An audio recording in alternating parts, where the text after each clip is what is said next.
Hi hello friends, శ్రీస్ elite ఛానల్కి స్వాగతం. ఈరోజు మన ఛానల్లో పండు మిర్చితోటి మటన్ కర్రీ ఎలా తయారు చేసుకోవాలో చూద్దాం. ఇప్పుడు సీజన్లో పండు మిర్చి చాలా ఎక్కువగా వస్తుంది. సో దాన్ని కూడా మటన్లో యూజ్ చేసుకుని టేస్టీ మటన్ కర్రీ తయారు చేసుకుందాం. ఇప్పుడు అది ఎలా తయారు చేసుకోవాలో చూద్దాం. రెడీనా?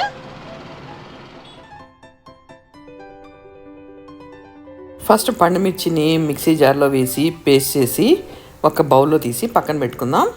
అదే మిక్సీ జార్లో కొన్ని కొబ్బరి ముక్కలు, టమాటాలు కూడా వేసి పేస్ట్ చేసుకుని పక్కన పెట్టుకుందాం. ఇప్పుడు కుక్కర్ తీసుకుని మనం కడిగి పెట్టుకున్న మటన్ ఉంది కదా, అది వేసుకుని దాంట్లో ఉప్పు, కారం, అల్లం వెల్లుల్లి పేస్ట్ వేసుకుని 3/4 కప్ వాటర్ వేసుకుని 3 విజిల్స్ వచ్చే వరకు కుక్ చేసుకుందాం. అది 3 విజిల్సా ఇంకా ఎక్కువ అన్నది మనం తెచ్చుకున్న మటన్ బట్టి ఉంటుంది. మటన్ ముదురుగా ఉంటే ఇంకొన్ని విజిల్స్ పెట్టాల్సి వస్తుంది. ఈ వెజిటబుల్ కట్టర్లో ఆనియన్స్ కట్ చేస్తే కనుక చాలా ఫైన్గా వస్తాయి. ఇప్పుడు స్టవ్ మీద ఒక పాన్ పెట్టుకుని ఆయిల్ వేసుకుందాం.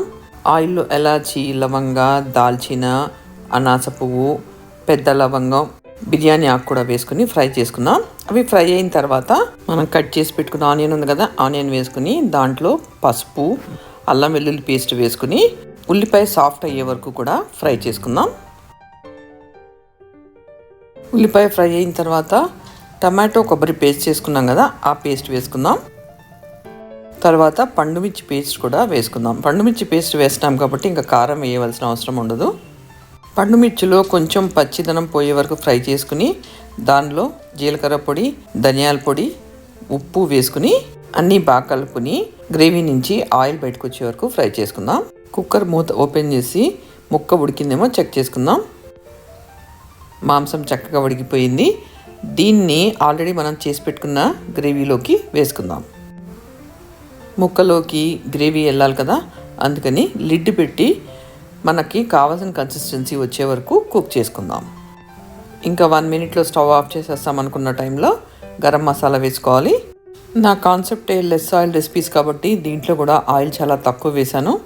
ఆయిల్ తక్కువ వేసినా కానీ టేస్ట్ మాత్రం అదిరిపోతుంది. కర్రీలో కరివేపాకు, పుదీనా, కొత్తిమీర కూడా వేసి చక్కగా ఆ ఫ్లేవరు ముక్కలకి, గ్రేవీకి పట్టేట్టుగా కుక్ చేసుకుందాం.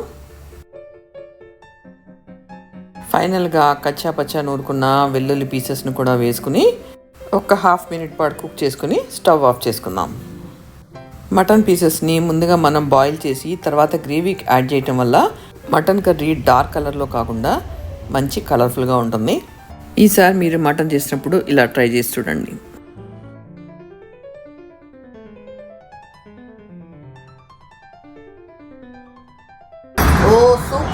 సూపర్. ఈ ఎమ్మీ మటన్ కర్రీ మీకు నచ్చినట్టయితే లైక్ చేయండి, మీ ఫ్రెండ్స్కి షేర్ చేయండి. అలాగే ఫస్ట్ టైం చూసే వ్యూవర్స్ అయితే సబ్స్క్రైబ్ చేయటం మర్చిపోకండి. Thank you for watching my video.